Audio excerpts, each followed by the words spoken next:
This episode is brought to you by LifeLock. It's tax season, and we're all a bit tired of numbers. But here's one you need to hear. $16.5 billion. That's how much the IRS flagged for possible identity fraud last year. Now here's a good number. 100 million. That's how many data points LifeLock monitors every second. If your identity is stolen, they'll fix it. Guaranteed. Save up to 40% your first year at LifeLock.com/podcast. Terms apply. Hello, this is Simon Brew. I'm the editor of Film Stories magazine, and a very warm welcome to a special episode of the Film Stories podcast. Sorry about that. I literally had to fly in from outer space. Come with me. And I show you how deep the rabbit hole goes. In movies that had stories. That the story just sucks them in. This is just the beginning. Stories. We would be honored if you would join us. Hello and a very warm welcome to a special episode of Film Stories with Simon Brew. I am Simon Brew, that's all you need to know about me. The aim of the podcast, if you're new to it, or if you're not new to it, hello. But I'm here to talk of the stories of film. I tend to talk about development stories, production stories, behind the scenes stories, marketing stories, release, all the bits and bobs really that go to make the films that we know and sometimes love. Just that, the films that we know and sometimes love. As I mentioned at the start, this is one of my occasional special episodes of the podcast. I'm really thrilled with my guest on this one as well, because what I do with the special episodes is I bring on a guest who talks about their film work and the movies that they've made or tried to get going. I don't do many of these because I'm quite choosy about who I want to talk to. I do try and dig out really people with really interesting stories, and producer Lynda Obst is absolutely one of those. Now, just a bit of background. I came to her work not just through her movies but through two books that she's written about making those films. One is called Hello, He Lied and Other Truths from the Hollywood Trenches. The other is called Sleepless in Hollywood, Tales from the New Abnormal in the Movie Business. Both are terrific. You can get them on Amazon, she's asked me to tell you. What she does in those books is she gives you stories from a producer's perspective of trying to get stuff off the ground. Now, in the conversation I'm going to have with Lynda, which is coming up shortly, there are a couple of things I just need to set the background for from those books. One of them is a project that she tried to bring to the screen that was going to be directed by Ridley Scott, which I think it was going to have Robert Redford, Jodie Foster in there, called The Hot Zone, based on an article by Richard Preston. And The Hot Zone was in a competition basically with the film Outbreak. Now, what happened, and I'm doing this in as legally light a version as I possibly can, is the producer of Outbreak bid for the same article as Lynda Obst, the Hot Zone article. Lynda Obst won that battle, but then Outbreak went into production in a rush. Now, she's going to pick up a little bit of that story further on in this particular podcast. The other bits and bobs we're going to talk about come from the book Sleepless in Hollywood, where she talks about a period of movie making in Hollywood where everything was changing, where the DVD market was in decline, where international box office was becoming a big thing, and she was foretelling really the rise of the streamers. Now, that book was published I think in 2013, 2014, so we're going to pick up one or two stories from that. Now, I would imagine the majority of you are more familiar with some of the films that she's produced or executive produced. We're going to touch on one or two of those films, such as, let me just go through: Adventures in Babysitting, The Fisher King, Sleepless in Seattle, Bad Girls, One Fine Day, Contact, The Siege. There was How to Lose a Guy in 10 Days, Angus Thongs and Perfect Snogging, The Invention of Lying, and Interstellar is her most recent movie credit. And then more recently, she's been working on TV shows such as Helix, Hot in Cleveland, Good Girls Revolt, and The Hot Zone. But as you're about to hear, she is coming back into the world of movies as well. One or two people we mentioned. Dawn Steele was the head of Columbia Pictures at the end of the 1980s, and she wrote a memoir where she talks about her experiences there, and in particular I'm going to touch on the moment where she was fired by Columbia while she was on the maternity suite, having just given birth to her child. We also talk about Terry in relation to The Fisher King. That is, of course, director Terry Gilliam. There's a very slight shonky edit as well where about 20 minutes into the conversation, the entire shelf behind me collapsed. But let's just gloss over that, and hopefully I've managed to cut that out. I'm just going to play you then, just as to set all of this up, a clip from a selection of basically clips from 3 of Lynda Obst's films. You're going to hear clips from Contact, from The Fisher King and Interstellar. We're going to go into the story and the interview the other side of this.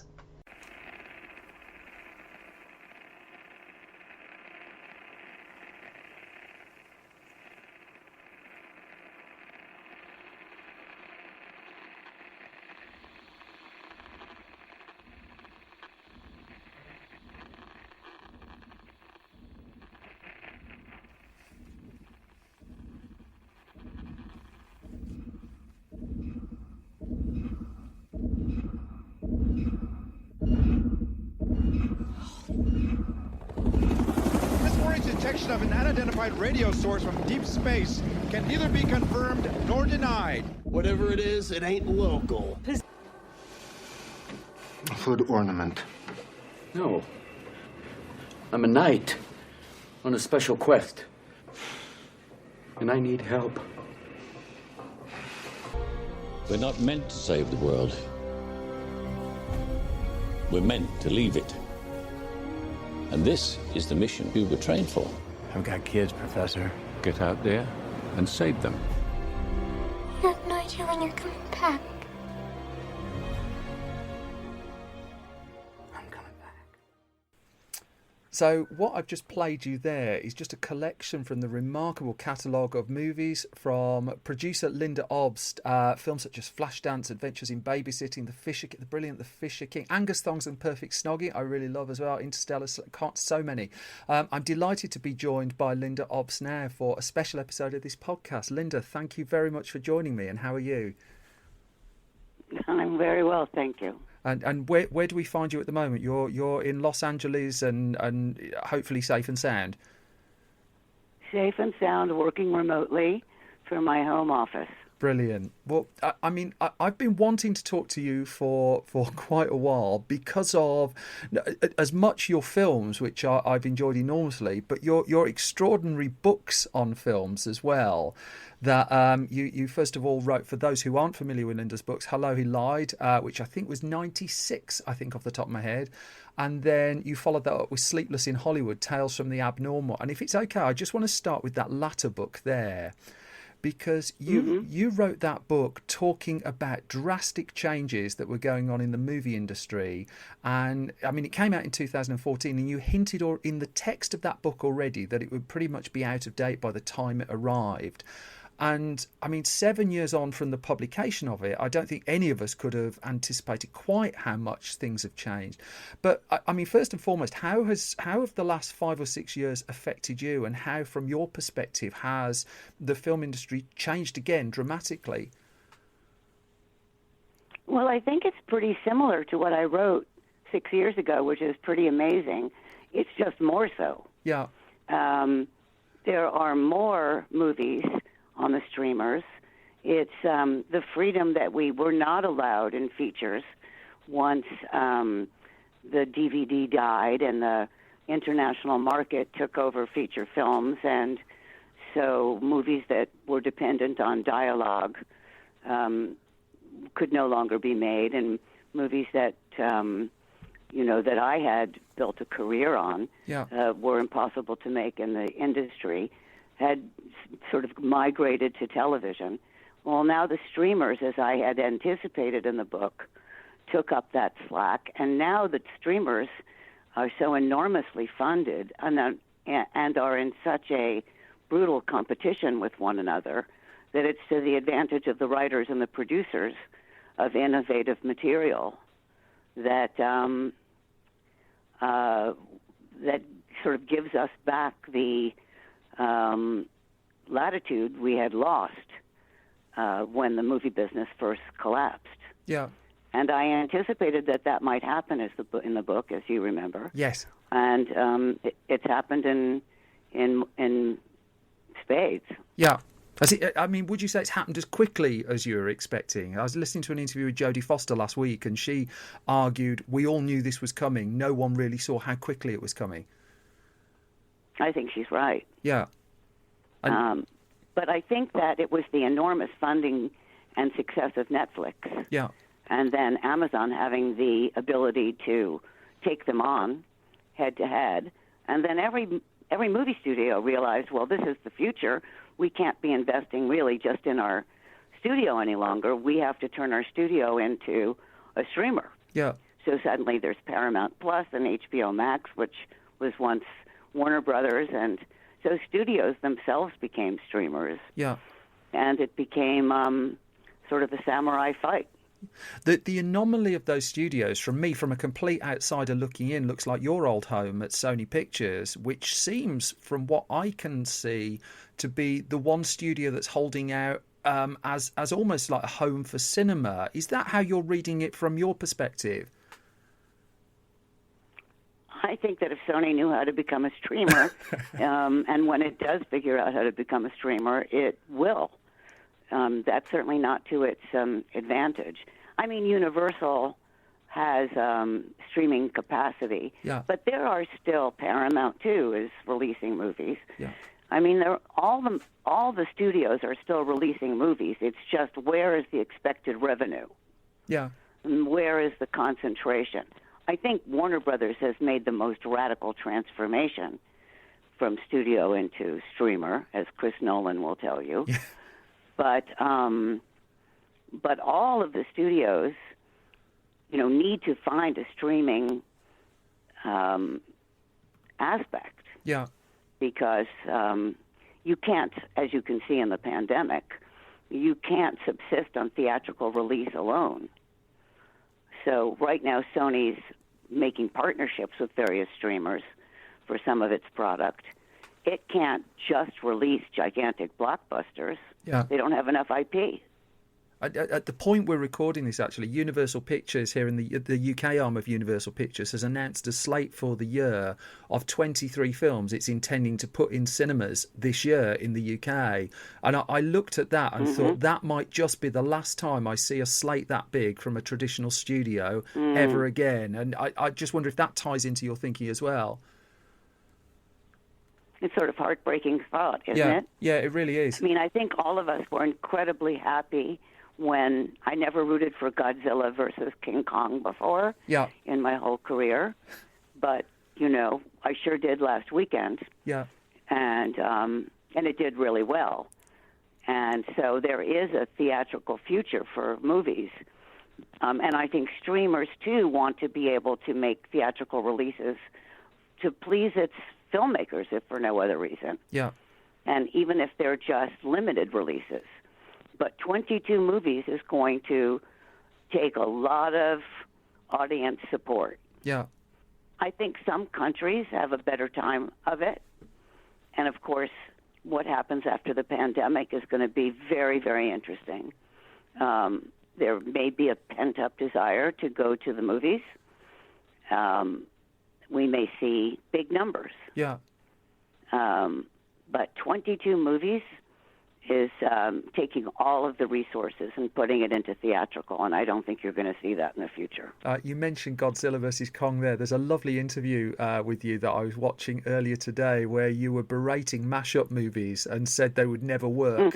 The Cowboys versus Aliens and Abraham Lincoln Vampire Hunter. And it just strikes me you've done a lovely little 180 there. Well, that's what I said. You'd never see me rooting for movies like this in the past. So basically, I was just rooting for a hit. Yeah. Yeah. I don't even care if it was Abraham Lincoln versus the Aliens. Yeah. Which was that was really the low point for me. And you love sci-fi and you love alien movies as well. Yeah. Yes, I like my aliens without cowboys. It's amazing, but. What one thing in the interview you were doing as well was you were loving Fast and Furious 6, and I just think you're the perfect customer for when they eventually send Fast and Furious into space. That just seems to be an alignment of interest for you. There's one story that you tell in your book where the mechanics of the Ice Age franchise are explained to you, and how that demonstrated how US domestic box office was just diminishing in importance against worldwide box office. Right. And I just curious where your view is bringing that story up to date, because several years on now, whilst there might be an Ice Age franchise ongoing, I'm sure there will be somewhere within the annals of Disney, the authors of that franchise are now gone, swallowed up as part of having to become part of a bigger conglomerate. And I'm assuming you see more of that you don't think that's going to be uncommon. Well, I just think that the whole mashup of Fox being eaten by Disney is one of the most confusing things I've ever seen, because a lot of very big material was swallowed by Disney there, and they already had a lot of really big material. Yeah.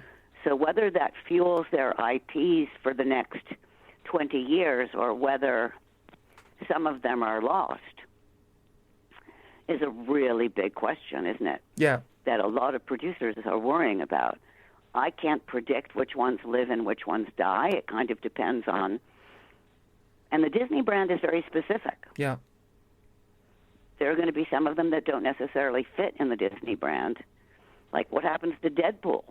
I'm sure it will live, but that stretches the Disney brand. It's one of the oddest things that I've seen happen in the past decade, that mishmash. Do you see it as a positive thing? Do you see an upside to it? Do I see an upside to it? I see an upside to it for individuals. Yeah.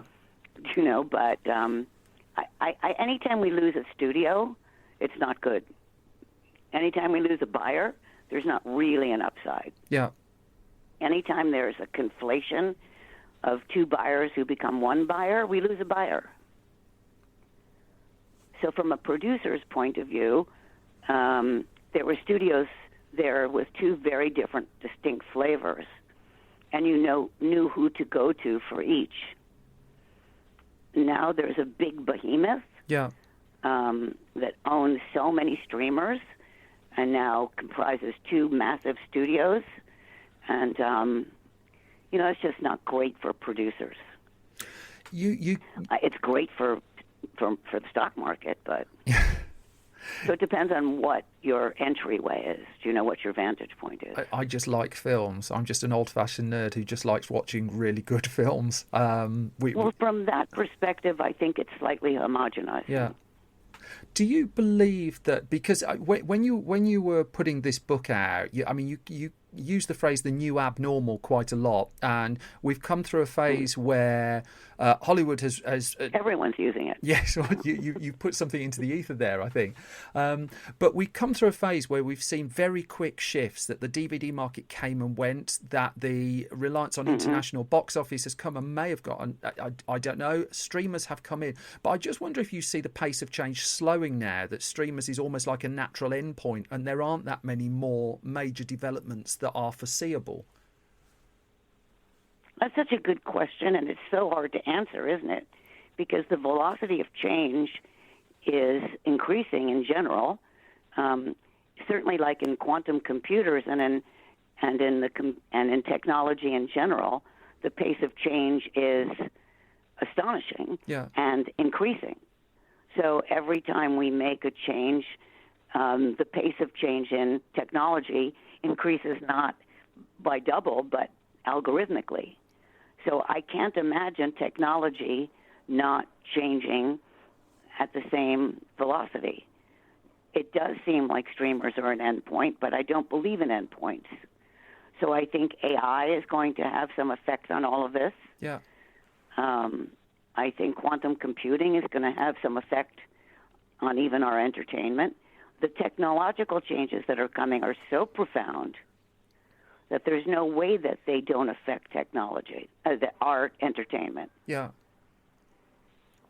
But conversely, But it's hard to see around the corner, isn't it? Yeah, it really... I mean, if you had told me about the end of DVDs, I'll tell you an interesting story, okay? Yeah. Stephen Hawking was a friend of mine because of Kip Thorne, who, was my partner on Interstellar.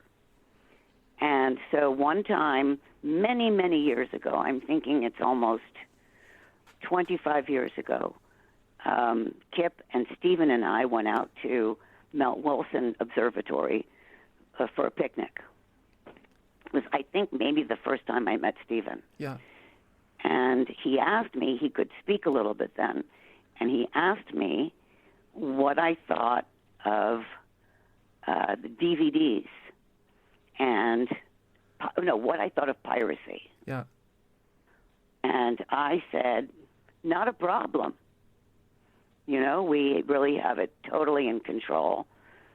And the studios are vigilant about it, and we prosecute anybody who pirates anything, and we have views in the people in the theaters looking out for it, and people in all the houses that tape our movies in post-production. Yeah.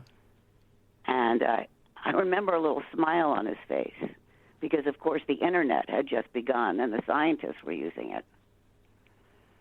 And years later, when the entire movie business collapsed, I realized that Stephen was able to anticipate that change because he understood piracy before the music business collapsed, right? Yeah. He was able to see what the Internet was going to do to the entire entertainment business way before we could see it. Yeah. Because he understood technology. It's interesting, and isn't I felt so stupid when I realized I was so blithe about it, Yeah. But I have so many scientist friends who talk to me now about these profound issues of quantum mechanics that quantum mechanics raises and AI, that I'm not going to be quite so blithe about streaming being the end of the road, Yeah, I'm fascinated that you see quantum and AI as having a future impact, even beyond algorithms, I suspect, on our screen entertainment. I'm just wondering if that's just a feeling, or if you see tangible changes coming relating to those. I think they're too far away for them to be tangible. I did write a little paper on this with my friend Dr. Maria Spirapulo for a Korean conference I spoke to. But I think that the implications of quantum computing are going to be extremely profound in our entertainment sphere. Concrete, they're more theoretical right now. Yeah. But when anything is possible to see simultaneously, that's really interesting. I hear nothing but enthusiasm and passion for technology in your voice as well, and I always got a sense from your writing that you're someone who, in your filmmaking, has just not been afraid of change. And would you say that's a fair reflection? Yes. Yeah. Can't be afraid of change. Lots of people are. You have to surf the change. So in this, you have to surf the change. In this new abnormal that we find ourselves now, because when you were doing interviews for this book about 5 or 6 years ago, you were talking about how all the good writings in television, and it's the search now for a $1 billion grossing film, that you can't make a theatrical romantic comedy now because the profit just wouldn't be enough, even if it made money. And I just wonder if a bit of you now feels, because you hinted this at the start, I just wonder if we can go into it, that the streaming market has removed the need to make $1 billion on a single film. And I wonder if you feel that, and if that's affecting the stories that you're able to tell now. Yes. That's why I say it's improved since I wrote the book, because the streamers in competition with one another now are competing for awards. Yeah. They're competing for noise. Just people talking about them. They're competing for subscriptions. So it's not a box office game. They don't make money with a single movie. Yeah. So it's a completely different model. So the movies that I'm pitching and able to make now, some of them are the same, right? They like rom-coms. Yeah. which were dead in studios, right? They like wit, they like comedy, they like interesting things that that pop, that rise above the noise. Yeah. But they also like real quality, which is music to your ears. So, I'm telling you. Yeah. It's been a wonderful. I mean, this year I've got 2 movies going that I never could have gotten made in any other era in the industry. Is there anything you can tell us about those? No. I was fascinated just because I was looking at this just before we came on. I just couldn't think of another era of Hollywood where someone would give David Fincher an enormous amount of money to make Mank and not really care whether it made money or not. And that struck me as a particularly seismic change. I'm thrilled you're making movies again. And there's I just made Interstellar. It's not like I stopped making movies. I appreciate that, of course. But it's just and all my movies take, like, Interstellar took 11 years. Yeah. Contact took 14 years. Yeah. Some of my best movies. It's just that rom-coms are faster. Yeah. So sometimes my movies take a long time to get going, but I'm always working. Yeah. Now that I don't need to have an epic, gigantic canvas to get a movie made, they'll be more frequent. But, I've never had a franchise. Yeah. So all of my movies are one-offs. It's like starting an industry from scratch each time. Yeah, I mean, the reason I say it is just because the comments you were making a few years ago were reactive to the industry, that you were seeing the stories you wanted to tell in television. And I'm just an old movie nerd. I just love films. I think there's something... Yes, exactly. Well, I went to television and I made a bunch of series. Of course. My first series, Hot in Cleveland, was a hit. Yes. And I made Good Girls Revolt. But the truth is, at the end of the day, I'm a movie producer. Yeah. I love movies. Now, what's fun, my most fun in television is I love limited series because they're like big, fat movies. Yeah. Escape at Dannemora, that's a big, fat movie. Chernobyl? Yeah. Big, fat movie. Good Girls Revolt was a big, fat, long movie. Hot Zone, too. Started as a movie. Well, you mentioned that on Twitter during the pandemic hitting last year. Obviously you tried to get, and you've written about this extensively in Hello, He Lied, of course, about trying to get Hot Zone off the ground. And I think it was Outbreak started shooting without a script and shut down as soon as it was clear you weren't going to go. And I just wonder if there was a little bit of you that one still stings just a little bit. Appreciating you've turned it into a TV series now. Say again, sorry? Yeah, I said, you think? Yeah. Yes, yeah. Yes, definitely, Simon. That one really pissed me off. I mean, I guess as much. I mean, I don't want to dwell heavily on that one just because you've written it. It's just a story that doesn't seem out there about Outbreak, about what they did to get ahead of you, which I continue to feel staggered by a little bit. But one story... and we had won the auction for the story in the New Yorker, Richard Preston. We both had conversations with Richard Preston, that producer, other producers, and myself, and I won. And then, regardless of the fact that he lost the auction for the material, he distributed the article to all his crew and his actors, and then ripped it off in the script, but a bad version of it. And then I had the best director and the best cast. So you always think, and this was a great lesson for me, that if you do everything right, you win. Yeah. But of course, it's Hollywood. Yeah. And that's just not true. One of the things I particularly love about your writing is that you lift people up on your shoulders and you tell stories of people in your books who are hidden heroes of Hollywood. And so you wrote extensively about Sue Kroll and her work at marketing at Warner Brothers in your last book. But there's one person who's always fascinated me, who I know was a friend of yours, the late great Dawn Steele, from what I can see. Oh boy! And I just wonder. I mean, whenever I talk to anyone who's known her, because I've written about her, but I'm conscious I'm from a distance, really. So, for instance, I talked to director Rachel Talalay once, and she told me about how she was trying to pitch Tank Girl to Dawn Steele, and Dawn Steele couldn't make it, but still insisted on standing on the desk and shouting, "I am Tank Girl" at the top of her voice. And I just wonder, I mean, she just sounded such an incredible force of nature. I just wonder if you can just talk about her a little for us, about just what a special person she was. Well, she was completely a one-off. She was utterly charismatic. She looked and felt like a lioness. Yeah. She was so much fun. To make her laugh, what made your day. Yeah.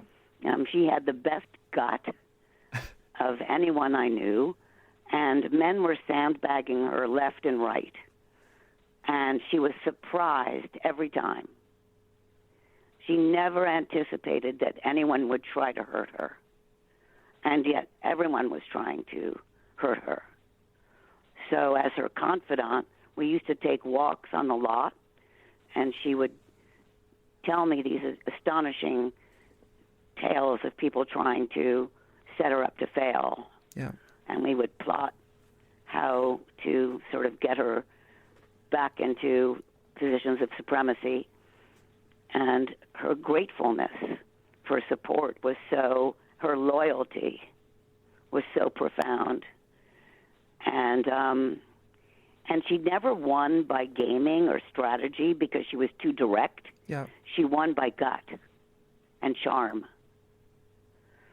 And it was so scary to have such a instinctively powerful female at that time that anytime she got annoyed or lost her temper, people acted like it was Vesuvius. But she acted the same way as guys did, but much more charming and funny. Yeah. But it was just really scary to have such, but also remarkably, to men, not to women, but it was just so remarkably exciting to have someone of such uniqueness, and what was most exciting about her was her gut. Yeah. And she was a great friend. I was with her when she passed, and I'm the godmother of her daughter. I'm so sorry for the loss. Appreciating it. It's a while back now, and if anyone's listening to this who hasn't heard of Dawn Steele, I can't recommend seeking out her memoir enough. I mean, the story of them firing her while she was on just after giving birth, just shatteringly bad. Yeah, they were too scared to do it when she was. Well, I got that impression. I certainly got that impression. I mean, I found you in issue 1 of Premiere magazine. Actually, I don't know if you know this, but because you were producing Adventures in Babysitting, your first producing. Well, I think you're associate producer on Flashdance, but then this was your first of 2 films with Chris Columbus. But there you are, issue 1 of Premiere, and even then it's almost amazing. I didn't know that. Even then, it's written as if it's a novelty that a woman can produce a film. And I remember Premiere doing Women in Hollywood specials, and I'm a middle-aged white man. I don't have an insight or perspective here, but I was just flicking back through them today, and there's one in 2003, and there's a picture of Elizabeth Gabler on the Fox lot, and she's photographed handing a child over to someone, as if that's the only narrative that could be coped with, really, that could be presented. Do you think this world has moved on at this point? Has it shifted anywhere close to enough? Yes, well, enough. Yeah. I mean, I don't know what enough means, but it shifted enormously. No, I think women who are just entering the business now would say otherwise. Yeah. But they don't know what it was like before. And I think men, well, it's complicated because I also see people at their best now. Yeah. They're different with me than they are with young women. So just last night, I heard a story of a bunch of men being really disrespectful to a wonderful female screenwriter. And I was just shocked that that was still happening right now. So I think in some ways I am a little bit of Pollyanna about this because, as you get more successful, people change their behavior towards you. Yeah. So it may be that I'm not seeing things as they really are operationally right now, but I do know that there are women directors. There are movies I can only look for women directors, that there are more than ever, and that was The Last Frontier, that there are men who are really aware of how to behave with women now when they were not before, that they can't overtly touch you and make passes at you, and they can get in big trouble with HR. There is an HR. We didn't even have HR. Human resources. Yeah. Do you have that in England? Oh, yeah, we do. Occasionally, yeah. We didn't. I mean, there was no such thing. So it's enormously better. Now, I think it will take the next generation of men who grew up this way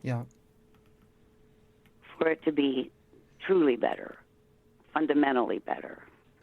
Appreciating our time is nearly up. I just wonder if I can ask you two very last quick things. One was that when you were talking in 2014, you read a list of movies that you didn't think would get made any more at all. And I just wonder if, the list that you read was Field of Dreams, Forrest Gump, The Fisher King, Moonstruck. Isn't that a great film, Moonstruck? The Big Chill, Driving Miss Daisy, although I'd suggest they did make that again.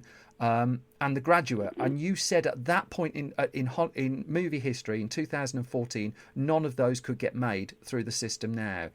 Do you think that's still the same for that list of films, those 7 movies? No. And do you think it's 100% about the streamers have changed that. Do you think all of those could get made now? The Graduate is I think most of them could get made. I don't know about Fisher King with Terry at a streamer. Maybe. It's such a great script. Yeah. I think Driving Miss Daisy might feel a little dated. Well, it was Green Book, from what I could see. Yeah, it was pretty close to Green Book. You're right. Yeah. So it wouldn't get made because it was just made. Yeah. Forrest Gump, definitely. Yes, that's what the streamers have given us. Some real latitude. Well, the Fisher King was about the 5th video I bought, and the fourth movie soundtrack as well. What an extraordinary film that is. Lynda, obviously, if I can just... Oh, thank you. It's one of my very favorites. Well, just wonderful. Just wonderful. I could go on about that for a long, long time. I just wonder if I can just round off by just saying you've written these 2 extraordinary books, and I really love them a lot, that have charted very distinct points in Hollywood history. I just wonder if because I read in an interview in 1999 that you wanted to write, that you had screenplays that you wanted to write yourself, and I just wonder if there's another book, if there was a volume 3 as such of what you've been up to. Where do you think that would be? Is that something you feel you could tackle? I think I'm a little tired to do it now. Yeah. Yeah. I want to finish these movies, and then we'll see how strong I am when I finish these movies. But there definitely is an update to Sleepless, which is getting some sleep at last,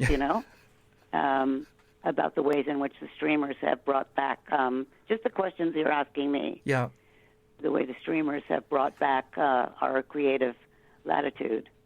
And then we can see what might be around that corner. But right now, I don't have the bandwidth to do that. Well, now so I'd have to see.